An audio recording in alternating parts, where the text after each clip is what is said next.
আজ আপনি শুনবেন খগেন্দ্রনাথ মিত্রের কাহিনী হীরের আংটি, only on Radio Milan 90.4 FM.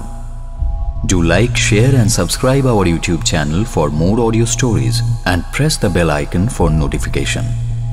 প্রত্নতাত্ত্বিক, ড্রাইভার এবং ম্যানেজারের চরিত্রে দীপক, গল্প পাঠে ও বৃদ্ধের ভূমিকায় সায়ন, নাট্যরূপ দান ও পোস্টার ডিজাইনিং চিন্ময়, সমগ্র পরিচালনা এবং ধ্বনি পরিকল্পনা সায়ন। শুরু হচ্ছে খগেন্দ্রনাথ মিত্রের কাহিনী হীরের আংটি।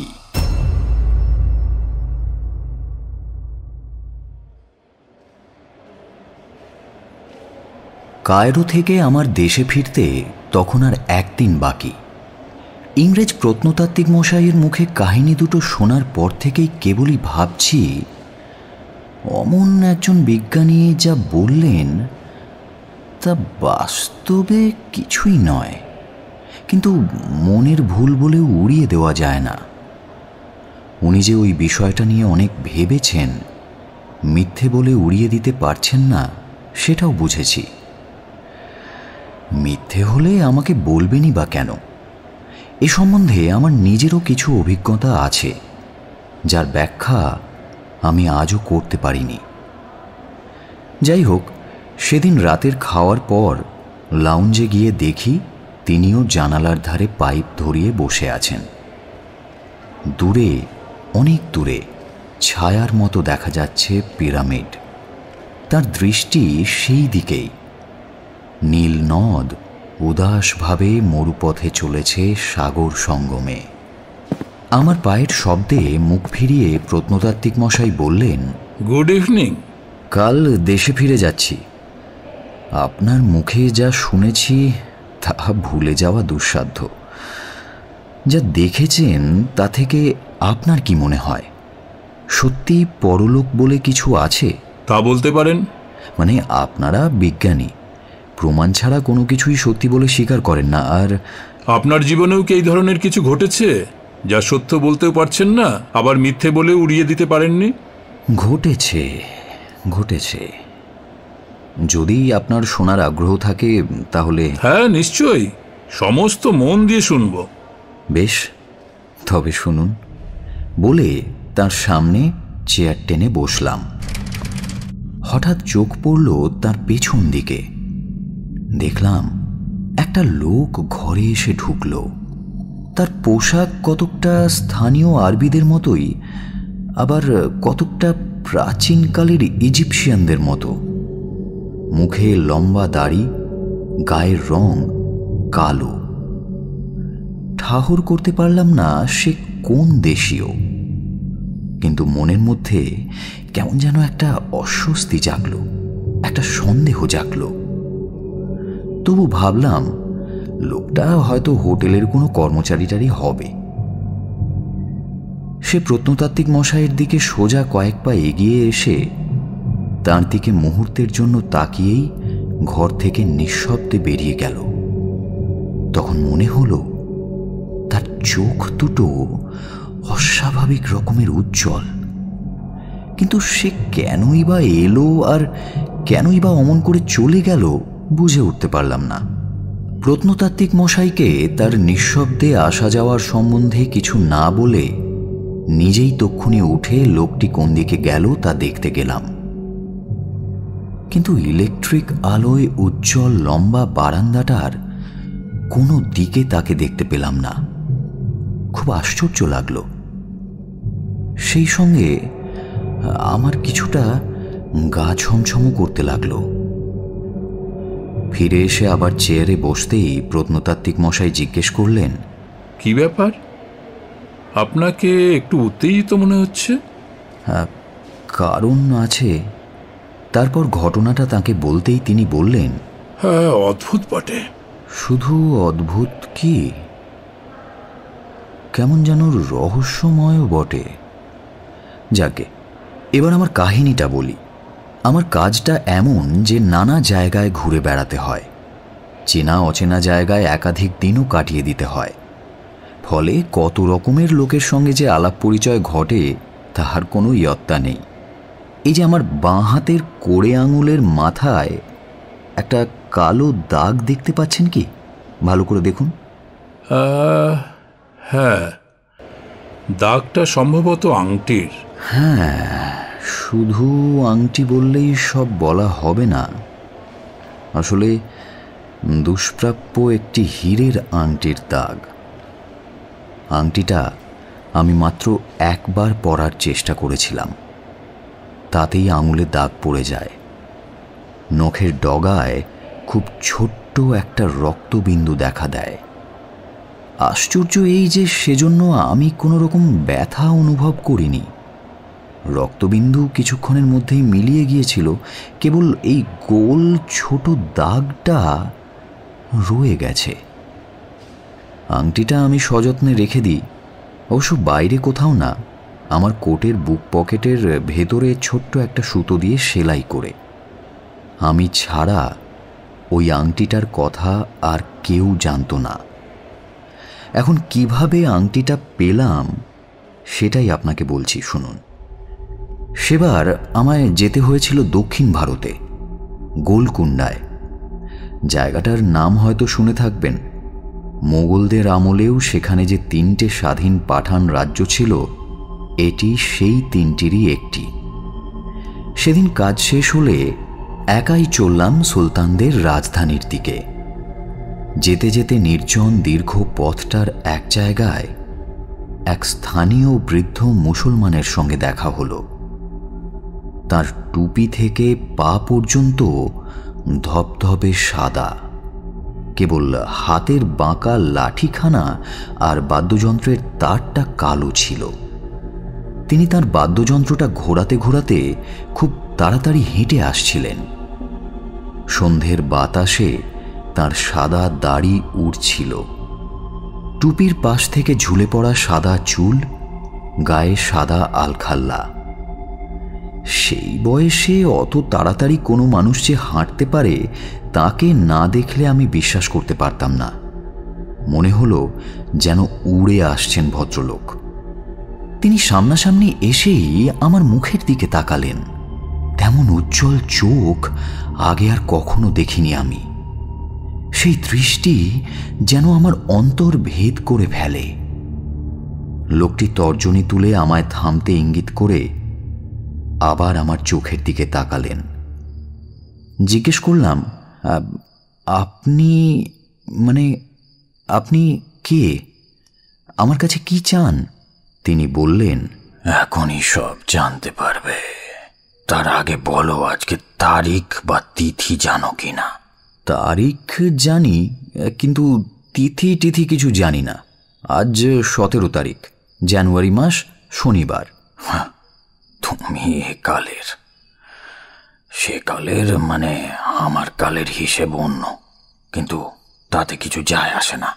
সেই হিসেবেও তুমি ঠিক সময়েই এসেছো। আকাশের দিকে তাকিয়ে দেখো, কিছু দেখতে পাচ্ছ? হ্যাঁ, শুক্লপক্ষের সদ্য ওঠা আধখানা চাঁদ, আর এখানে সেখানে 2-4টে তারা। আর কিছু? হ্যাঁ, ওই তো এক টুকরো উজ্জ্বল মেঘও রয়েছে। ওই যে আমাদের মাথার ওপর দিয়ে খুব তাড়াতাড়ি ভেসে চলে গেল, যেন একটা ওড়না। যেখানেই থাকো, ও এক বিশেষ রাতে তোমার সামনে নেমে এসে দাঁড়াবে, কিন্তু সেটা কবে তা আমি জানি না। এই গোলকুন্ডার সুলতানের ছোট মেয়েটির আঙুলে একটি বহুমূল্য হীরের আংটি ছিল। তার দাম কত কেউ ঠিক করতে পারেনি। কেউ বলতো বিজাপুর, বা কেউ বলতো সুলতানের রাজ্যের সমান। গোলকুন্ডার সুলতান তার পরমা সুন্দরী ছোট্ট মেয়েটিকে সেই হীরের আংটি উপহার দেন। তিনি তার সন্তানদের মধ্যে তাকেই সবচেয়ে বেশি ভালোবাসতেন। তাকে বলতেন বসরাই গুলাব। মেয়েটি আংটিটি পেয়ে ভারী খুশি হয়েছিল। তিনি অন্যান্য গয়না দিনে রাতে 2-3 বার বদলালেও আংটিটা কিন্তু কখনো আঙুল থেকে খুলতেন না। আংটিটা দেখেছেন আপনি? অধীর হয়েও না, সব বলছি। তার আগে বলুন, আমরা কোথায় দাঁড়িয়ে কথা বলছি? কবর দেখতে পাচ্ছ? এসব অনেক কাল আগের। দেখছো না ওই বিশাল ফাঁকা মাঠ? এখান থেকে 4 ফার্লং দক্ষিণে সুলতানি সমাধি, কিন্তু সেসবের কোনো চিহ্ন আজ নেই। এখানে কেউ ঘর বাড়ি গড়তে পারে না।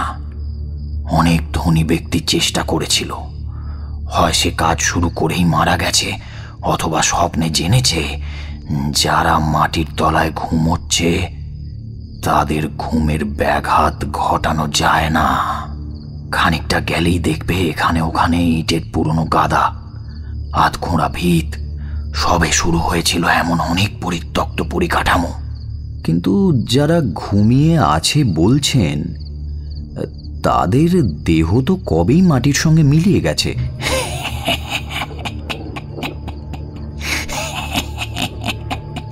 হাজার হাজার বছরের পুরনো মাথার খুলি, চক্ষুহীন কোটর দেখনি? হ্যাঁ, দেখনি হাজার হাজার বছরের পুরনো কঙ্কাল? শোনোনি শূন্য মাঠের বোবা কান্না? কে? কথাটা বলে আমার দিকে আবার সেই দৃষ্টিতে তাকালেন বৃদ্ধ। দেখলাম তার চোখ দুটো আরো তীক্ষ্ণভাবে জ্বলছে, ভ্রুজোড়া আরো যেন খানিকটা কুঁচকে গেছে, মুখখানা আরো শুষ্ক, আরো কঠোর। আমার ভেতরে কেমন যেন একটা শিহরণ বয়ে গেল। এতদিন তোমারই অপেক্ষা করেছি। যে রাতে তোমার সঙ্গে দেখা হওয়ার কথা, আজই সেই রাত। তোমার ভয়ের কিছু নেই, মন দিয়ে শোনো। না শুনে উপায় ছিল না। মনে হচ্ছিল আমি যেন তাঁরই ইচ্ছাধীন। তিনিও বলে চললেন, গোলকুন্ডায় একজন জহুরি ছিল। সে ইরান, তুরান, দামাস্কাস, বাগদাদ, দিল্লিতেও হিরে জহরতের কারবার করত। তার লোভ ছিল শেহজাদির আংটির হিরেটার ওপর। আংটিটা সে বাগানোর জন্য নানা রকম ফন্দি ফিকির করত, কিন্তু অন্দরমহলে পুরুষ ঢোকা ছিল দুঃসাধ্য। অন্দরমহলের দরজায় যেসব সশস্ত্র প্রহরী ছিল, তাদের মধ্যে সবচেয়ে নিষ্ঠুর এবং সবচেয়ে বিশ্বস্ত, সবচেয়ে সাহসী এবং সবচেয়ে কম বয়সের প্রহরী ছিল একজন তুর্কি। সেই হচ্ছ তুমি। আমি?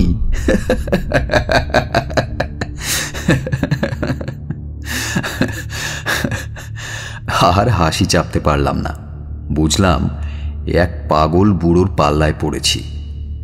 আমি শ্রী নিশিকান্ত জোয়ারদার, সুদূর বাংলার এক অজপাড়া গাঁয়ের ছেলে, শহরে গিয়ে খানিকটা ইংরেজি লেখাপড়া শিখে একটা ইউরোপীয় সওদাগরি অফিসে মোটা মাইনের চাকরি জুটিয়ে দুনিয়া ঘুরছি। আর এই পাগলা বুড়োটা বলছে কিনা প্রায় 400 বছর আগে আমি ছিলাম এখানকার অন্দরমহলের একমাত্র খোয়াজা তুর্কি প্রহরী। বললাম, দেখুন রাত হচ্ছে, আমার হোটেলে ফিরে জিনিসপত্র গোছগাছ করে কাল সকালের গাড়িতে রওনা হতে হবে বোম্বাই। সুতরাং এখনই তোমায় সব শুনতে হবে। শেহজাদির হুকুম মানতে হবে। হুকুম? আলবাত হুকুম। কথাটা বলে তিনি আমার পথ আগলে দাঁড়ালেন। তারপর বললেন, কাল সকালের গাড়ির যে চালক, সে তোমার শত্রু। তার থেকে দূরে থাকো, এই আমি বলে দিলাম। ওই দুর্বল বৃদ্ধকে একপাশে সরিয়ে চলে যাওয়ার মতো শক্তি আমার ছিল। এখনো আমি বল হারিয়ে ফেলিনি, কিন্তু পারলাম না। কোনো এক অদৃশ্য শক্তি আমাকে সেখানে যেন ধরে রাখল, তার কথা শুনতে বাধ্য করল। যা বলছিলাম, তা সেই জহুরি একদিন রাতে নিজেই এক বাঁদির পোশাক পরে অন্দরমহলে ঢুকে ঘুমন্ত শেহজাদির আঙুল থেকে আংটিটা টেনে নেয়। শেহজাদি তৎক্ষণাৎ জেগে উঠে চোর চোর বলে চিৎকার শুরু করেন, আর শয়তানটা ছুটে পালায়। কয়েকজন প্রহরীকে সে মোহর দিয়ে বশ করেছিল, তারা তাকে ছেড়ে দেয়, কিন্তু তুমি তাকে ধরে ফেলো।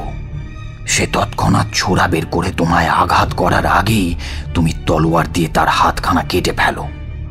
তখনই রক্ত লেগে যায় ওই আংটিতে। শেহজাদি সেই আংটি আর পরেন না। তারপরই তার হঠাৎ মৃত্যু হয়। প্রাসাদের পশ্চিম বাগানে তার সমাধি তৈরি হয়। মৃত্যুর আগে প্রলাপের ঘোরে কয়েকবার তিনি বলেছিলেন তিনি আংটি নিতে আসবেন, কিন্তু কবে, কিভাবে, কার কাছ থেকে নিতে আসবেন এসব কিছুই বলেননি। সকলেই মনে করেন কথাগুলো প্রলাপ। সুলতান সযত্নে আংটিটা রেখে দেন, কিন্তু তার মৃত্যুর কিছুদিন পর আংটিটা আর পাওয়া যায় না। শেষে একদিন দেখা যায় আংটিটা রয়েছে শেহজাদির আতুরদানির তলায়। তারপর সেখান থেকে ক্রমে আমার হাতে তা এসে পড়ে। বৃদ্ধ আলখাল্লার ভেতর থেকে একটা আংটি বের করে আবার বললেন, এই যে এই সেই আংটি। ভেতরে ফার্সিতে লেখা আছে বসরাই গুলাব। দেখতে পাচ্ছ? হ্যাঁ, দেখো। চাঁদের আলোয় তার হিরে ঝলমল করে উঠল। সন্ধ্যের বাতাসের সাথে যেন আতর গন্ধ ছড়িয়ে গেল সঙ্গে সঙ্গে। তারপর তিনি বললেন, আর এই দেখো, রক্তের দাগ। দেখতে পাচ্ছ? হ্যাঁ, দেখতে পাচ্ছি। ভালো করে দেখো, ভালো করে দেখো। দেখে খুব আশ্চর্য হচ্ছি। এসব আপনি কি বলছেন? আমি তো কিছুই বুঝতে পারছি না। মানে বোঝার দরকার নেই। তোমাকে যা করতে বলছি তা তোমায় করতেই হবে। আজ তুমি এখানে আসবে জানতাম। তোমার না এসে কোনো উপায়ও ছিল না। শেহজাদির ইচ্ছেই ছিল তাই। তুমি তার চাকর, তিনি কাছাকাছি আছেন। তুমি ছিলে তার বিশ্বস্ত প্রহরী। তুমি ছিলে তরুণ, সুন্দর। শয়তানটা তোমায় 200 মোহর দিয়েও বশে আনতে পারেনি। আমি জানি তোমার এসব কথা মনে নেই, কিন্তু ব্যাপার হচ্ছে আমি আর এখানে থাকতে পারছি না। এখনই ফিরে যেতে হবে। এই নাও, ধরো ধরো সেই আংটি, তোমার দায়িত্বে রইল। শেহজাদি একদিন এসে তোমার কাছ থেকে এটা নিয়ে যাবেন। নাও নাও, ধরো। আমি নিতান্ত বাধ্য ছেলের মতো 2 হাত পেতে আংটিটা নিলাম। কিন্তু খুব হুঁশিয়ার থাকবে। কাউকে এর কথা বলবে না, কাউকে জানাবে না, কাউকে না। তখন আমার ইচ্ছে শক্তি, শরীরের বল কোনো কিছুই আমার বশে ছিল না। মনে হচ্ছিল আমি হুকুমের চাকর মাত্র। পরক্ষণেই মনের শক্তি ফিরে এলো। জিজ্ঞেস করলাম, আচ্ছা আচ্ছা, আপনি কে? মানে আপনি এত কথা জানলেন কি করে? আমি ছিলাম শাহী মসজিদের ইমাম। আমার কাছে কিছুই গোপন থাকতো না। কিন্তু আমি আর এখানে থাকতে পারছি না। আমার যাওয়ার সময় হয়ে গেছে। তুমি সাবধানে থেকো। কথাটা বলে লোকটা যেন হাওয়ায় উড়ে অদূরে একটা ঢিবির আড়ালে চলে গেলেন। সাহসে ভর করে ঢিবিটার কাছে গিয়ে দেখি সেটা একটা পুরনো কবর। জ্যোৎস্না তখন বেশ পরিষ্কার। সেই আলোতেও আমি তাকে কোথাও দেখতে পেলাম না।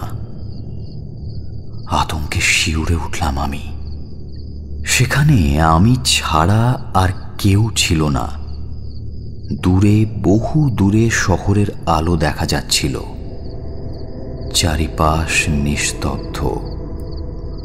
অসংখ্য ঝিঝির একটানা শব্দে আমার মাথাটা কেমন যেন ঝিমঝিম করতে লাগলো।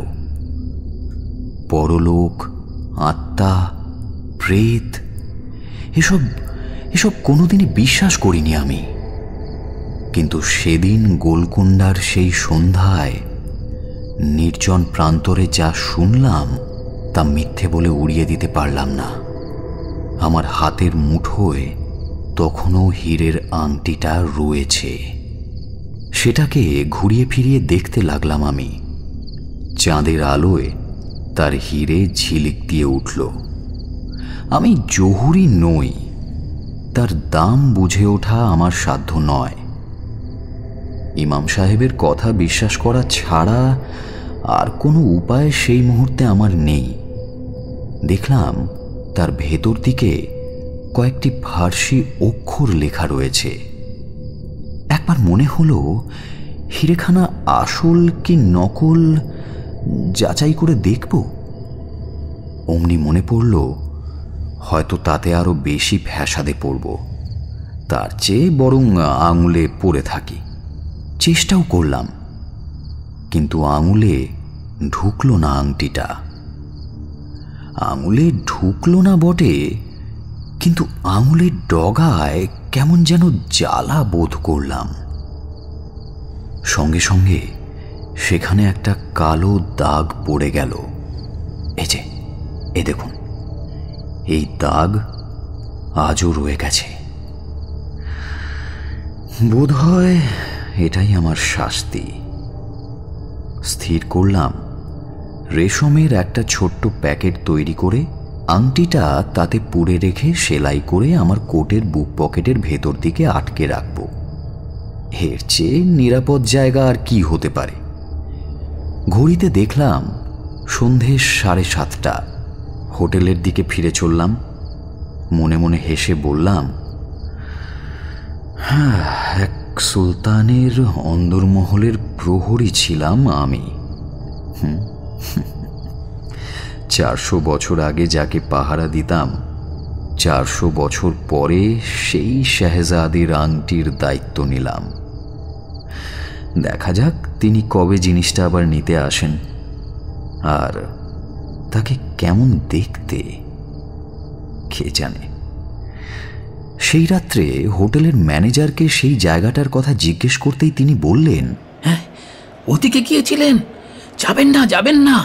আমি তো গেছিলাম, কিন্তু বুড়ো মৌলবীটা আপনাকেও ধরেছিল তো? তিনি আঁতকে উঠলেন। হ্যাঁ, সে কে বলুন তো, থাকে কোথায়? জানি না মশাই, ওটা কোনো অশরীরী না রক্ত মাংসের মানুষ। ও কাউকে কিচ্ছু বলে না, কেবল সামনে এসেই মুখের দিকে জল জল চোখে তাকিয়েই সরে যায়। অমন করে তাকাচ্ছেন কেন? কিছু হয়েছিল নাকি? ঘটনাটা গোপন করে বললাম, না না, হবে আর কি, এমনি কৌতূহল। আমি কাল সকালেই চলে যাব, আমার এখানকার কাজও শেষ হয়ে গেছে।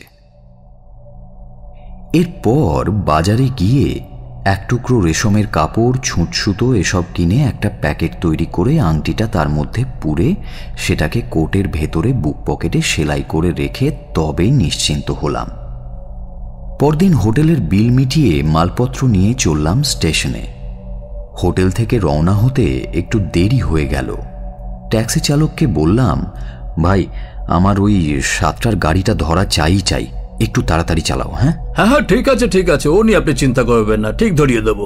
কিন্তু খানিকটা গিয়েই ট্যাক্সির পেছনের একখানা টায়ার ফেটে গিয়ে সব বেচাল করে দিল। পথে আরেকখানা ট্যাক্সি পেতে কিছুটা দেরি হয়ে গেল আমার। তাতে চড়েই চালককে আমার অবস্থাটা বুঝিয়ে দিতেই সে বলল, দেখা যাক, পেয়ে যাব আশা করি। স্টেশনে পৌঁছে দেখলাম প্ল্যাটফর্ম ফাঁকা।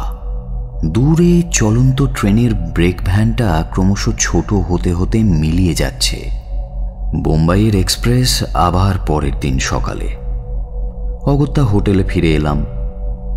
পরদিন সকালে যথাসময়ে রওনাও দিলাম, কিন্তু স্টেশনে গিয়ে শুনলাম গাড়ি ছাড়তে 3 ঘন্টা দেরি হবে।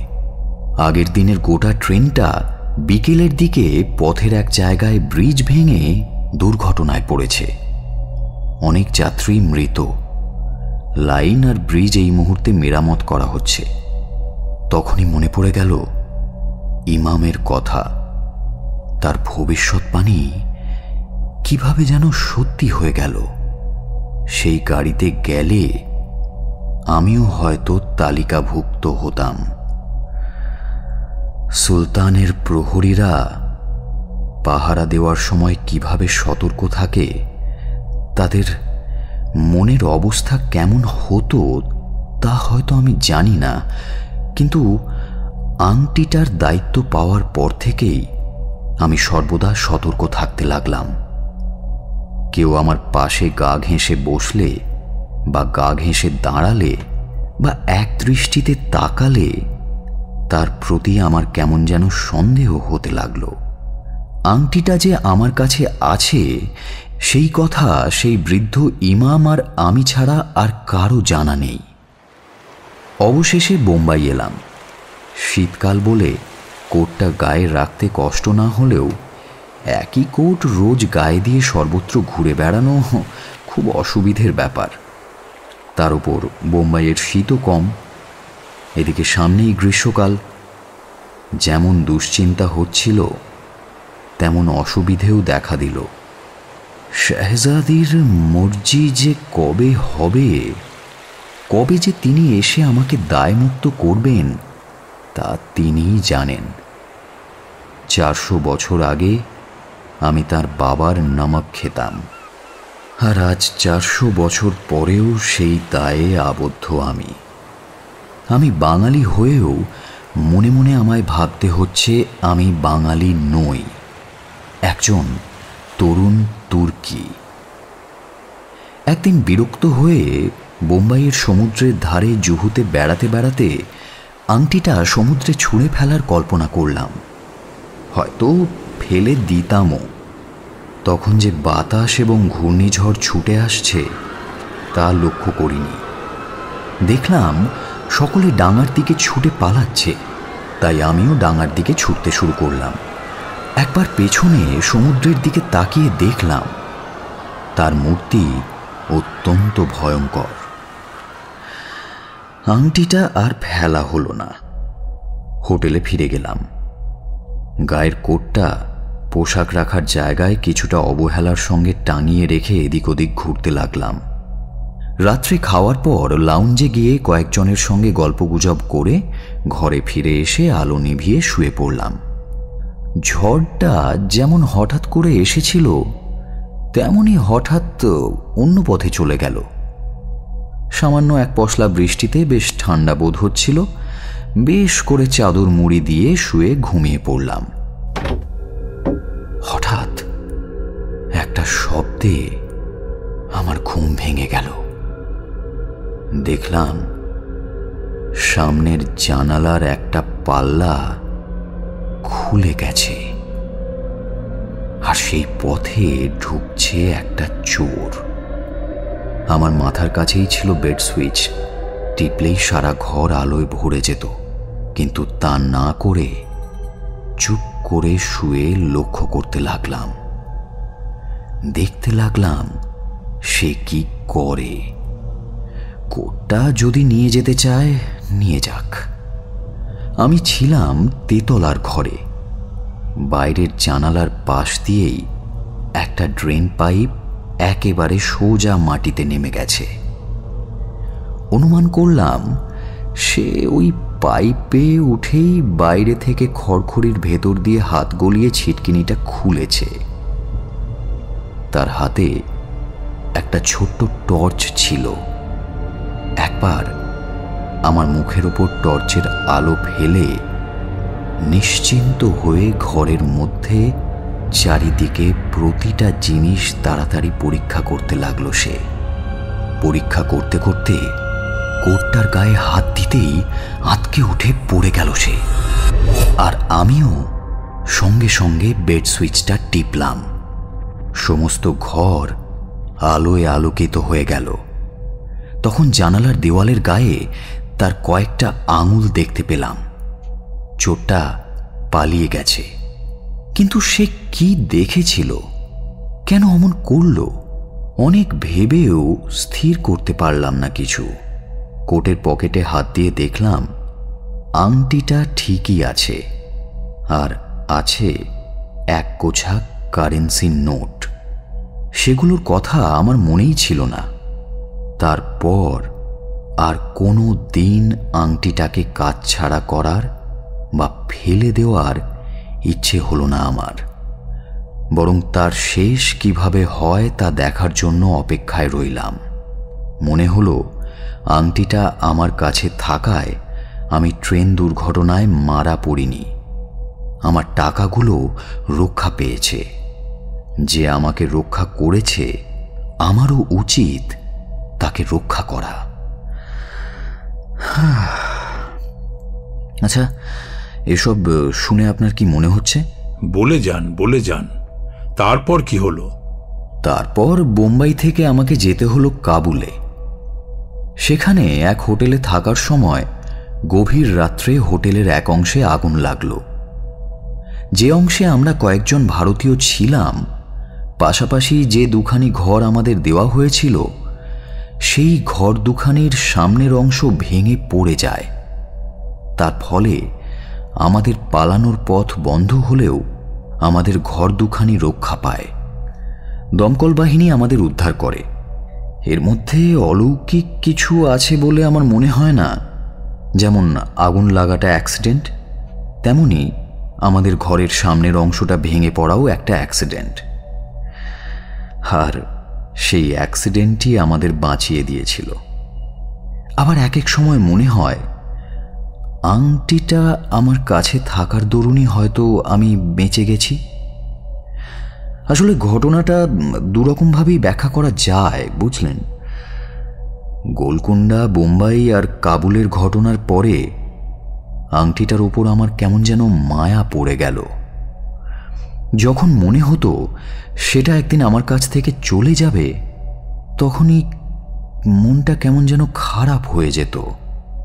মনে হতো আমার অশরীরী সঙ্গিনী, যিনি আমায় বিশ্বাস এবং আমার ওপর নির্ভর করেন, তিনি আর আমার পাশে থাকবেন না। চিরদিনের মতো একদিন ছেড়ে চলে যাবেন। আংটিটা আজ 1 বছর আমার কাছে আছে, আমাকে রক্ষা করছে। কেবল তাই নয়, আমার পদেরও উন্নতি হয়েছে। একদিন এক সহকর্মীর মুখে খবর পেলাম কোম্পানি আমাকে ভারতের বাইরে আরও দায়িত্ব দিয়ে পাঠানোর সিদ্ধান্ত নিয়েছে, কিন্তু কবে থেকে তা কার্যকর হবে তা তিনি বলতে পারলেন না। খবরটা অনেক আনন্দ দিলেও আংটিটার জন্য কিছুটা ভাবিয়ে তুলল। তারপরই মনে হলো, সত্যিই যদি কোনো অশরীরী তার নিজের প্রিয় জিনিস কোনো দিন আমার কাছে নিতে আসে, তাহলে আমি যেখানেই থাকি সে সেখান থেকেই নিয়ে যাবে। সমুদ্র, পর্বত, মরুভূমি, বিশাল বন, কোনো কিছুই তার কাছে বিশেষ বাধা হবে বলে তো মনে হয় না। এক এক রাতে মনে হতো কারা যেন আমার পাশ দিয়ে ছুটে গেল, কে যেন ফিস ফিস করে কাকে কি একটা বলছে। ভাবতাম মনের ভুল। সেই বৃদ্ধ ইমাম আমার মনকে দুর্বল করে ফেলেছে, তার সঙ্গে শেহজাদির আংটিটাও। তারপর 2টো শীত, 2টো বসন্ত, 2টো গ্রীষ্ম গেল। কোম্পানি জানিয়ে দিল আমায় যেতে হবে লন্ডন, তবে তার আগে মাদ্রাজ। তাই একদিন পৌঁছলাম মাদ্রাজে। তখন গ্রীষ্মকাল, মাদ্রাজে গরমটাও বেশি থাকে, কোট গায়ে রাখা চলে না। স্থির করলাম পাতলা একটা শার্ট পরব। আংটিটা শার্টের ভেতরের বুক পকেটে সেলাই করে রাখব। তার আগে আংটিটা একবার প্যাকেট থেকে বের করে দেখতে হবে। সেই যেদিন তাকে প্যাকেটবন্দি করেছি, তারপর আর কোনোদিন খুলে দেখিনি, কেবল মাঝে মাঝে আঙুল ঘষে অনুভব করে তার অস্তিত্ব সম্বন্ধে নিশ্চিন্ত হয়েছি। সেদিন মাদ্রাজের সমুদ্র তীরে চাঁদের আলোয় কিছুক্ষণ কাটিয়ে হোটেলের দিকে আসতে আসতে নির্জন পথটার এক জায়গায় পৌঁছতেই সেই অতি পরিচিত সুমিষ্ট আতরের গন্ধ নাকে এসে লাগল। মনে হলো পথের পাশে কোনো বাড়ির বাগানে ফুলটুল ফুটেছে বোধহয়, তারই সুগন্ধ। সমুদ্রের সজল শীতল বাতাস গন্ধটা চারিদিকে ছড়িয়ে দিচ্ছে, কিন্তু খানিক দূর আসার পরেও তা দূর হলো না। বেশ আশ্চর্য হলাম। হোটেলে ফিরে এসে সেদিন ডিনারের পর আর লাউঞ্জে যেতে ইচ্ছে হলো না। ঠিক করলাম আগের দিন যে রেশমের শার্টটা তৈরি করিয়ে এনেছিলাম, তার ভেতরের বুক পকেটে আংটিটা প্যাকেটবদ্ধভাবে সেলাই করে রাখব। অবশ্য ঠিক করলাম বটে, কিন্তু বিশেষ উৎসাহিত হলাম না। আমার ঘরের দক্ষিণের জানালা খোলাই ছিল। দরজা খুলে ঘরে ঢুকতেই আবার সেই আতরের গন্ধ নাকে এসে লাগল। জানালা দিয়ে ঘরের মেঝেতে চাঁদের আলো এমনভাবে পড়েছিল যেন মনে হচ্ছিল একজন মানুষ দাঁড়িয়ে আছে। চমকে উঠলাম, তাড়াতাড়ি সুইচটা টিপলাম। ঘরটা আলোয় ভরে গেল, কিন্তু মনের ধাঁধা গেল না।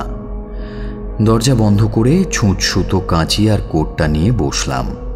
প্যাকেটটার সেলাই কেটে তার ভেতর থেকে আংটিটা সযত্নে বার করতেই বাইরে থেকে এক ঝলক ঠান্ডা বাতাস আর সেই সঙ্গে আতরের গন্ধ ঘরে এসে ঢুকল। মনে কিসের একটা যেন আশঙ্কা তৈরি হলো। মনে হলো কে যেন আমার কাজকর্ম লক্ষ্য করছে। সেই সঙ্গে এই ধারণা হলো আংটিটার কাহিনী হয়তো আমার মনকে এই রকম করে ফেলেছে। ছোট্ট একটা জিনিস, অথচ আমার কাছে কি ভীষণ একটা বোঝা হয়ে উঠেছে তা। কবে যে আমার কাঁধ থেকে এই বোঝা নামবে কে জানে। আংটিটা টেবিলের ওপর রেখে তার দিকে তাকিয়ে এইসব ভাবছি। মনে হচ্ছে একটা তারা যেন আমার সামনে টেবিলের ওপর রাখা আছে।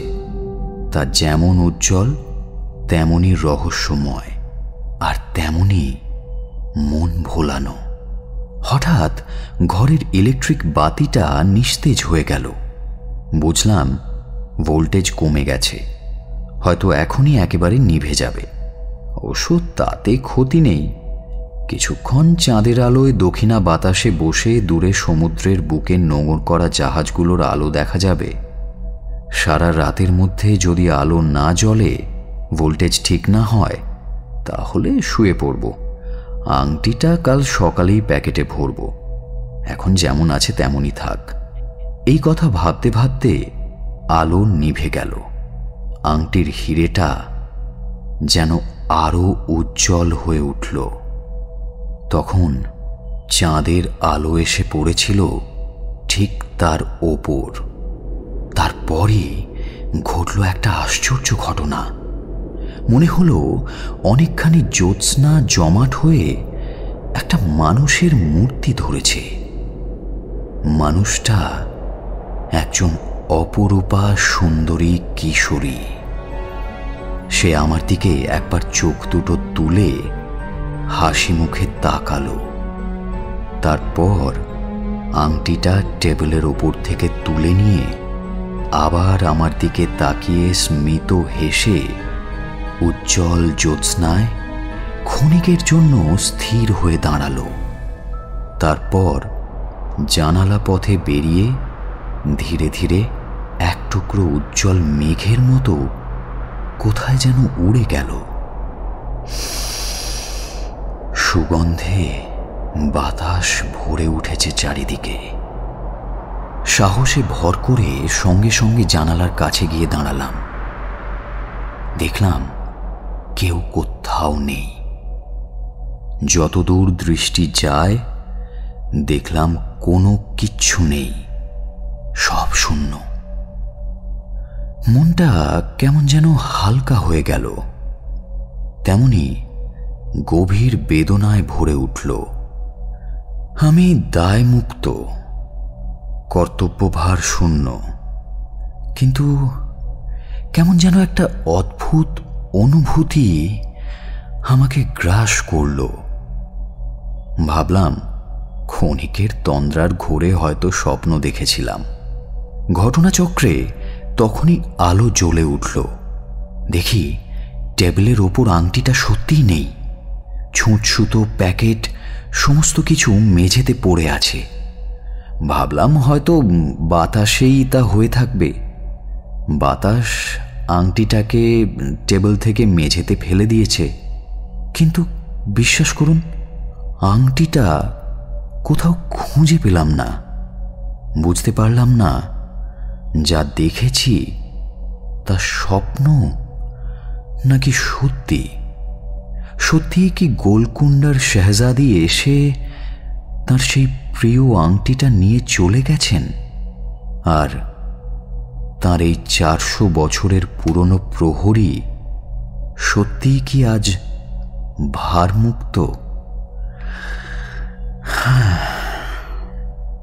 তারপরেই একদিন রওনা হই লন্ডনের দিকে।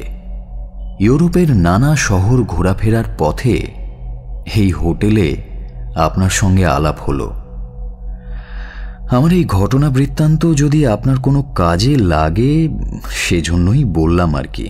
হ্যাঁ, অনেক তথ্যই সংগ্রহ করেছি, এটা আরেকটা। এর বেশি প্রত্নতাত্ত্বিক মশাই আর কিছুই বললেন না।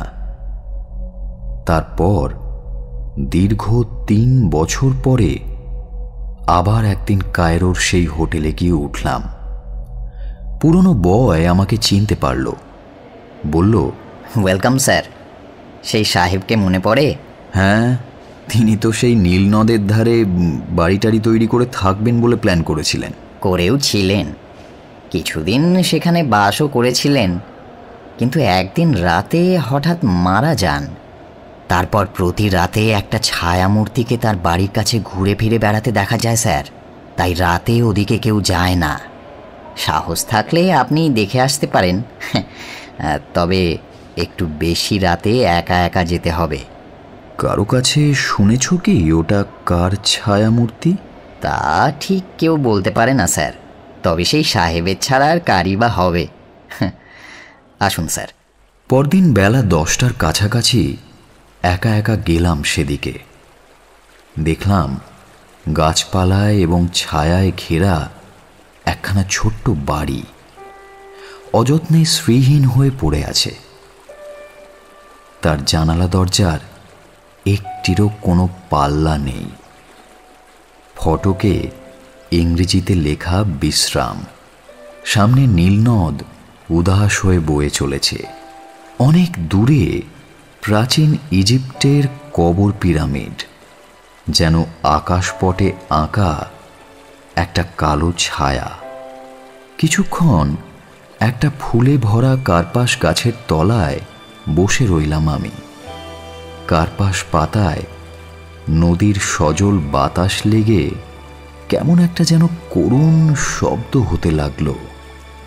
মনে হচ্ছিল শব্দটার যেন একটা অর্থ আছে, কিন্তু কি সেই অর্থ তা জানি না। হোটেলে ফিরে বারান্দায় বসে মানুষের এক সুপ্রাচীন সভ্যতার সাক্ষী নির্লিপ্ত উদাস নীলনদের দিকে তাকিয়ে ভাবতে লাগলাম আমি। সেই বৃদ্ধ প্রত্নতাত্ত্বিকের 2টি কাহিনী আর আমার নিজের জীবনের একটি কাহিনী, এ সবই কি মিথ্যে? অন্তত শেষেরটা।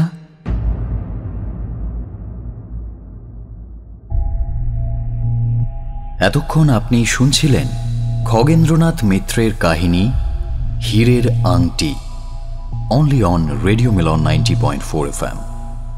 Do like, share and subscribe our YouTube channel for more audio stories and press the bell icon for notification. প্রত্নতাত্ত্বিক ড্রাইভার এবং ম্যানেজারের চরিত্রে দীপক, গল্প পাঠে ও বৃদ্ধের ভূমিকায় সায়ন, নাট্যরূপ দান ও পোস্টার ডিজাইনিং চিন্ময়, সমগ্র পরিচালনা এবং ধ্বনি পরিকল্পনা সায়ন। আগামী সপ্তাহে আরও একটা নতুন গল্প নিয়ে হাজির হব আমরা। শুনতে থাকুন রেডিও মিলন 90.4 FM।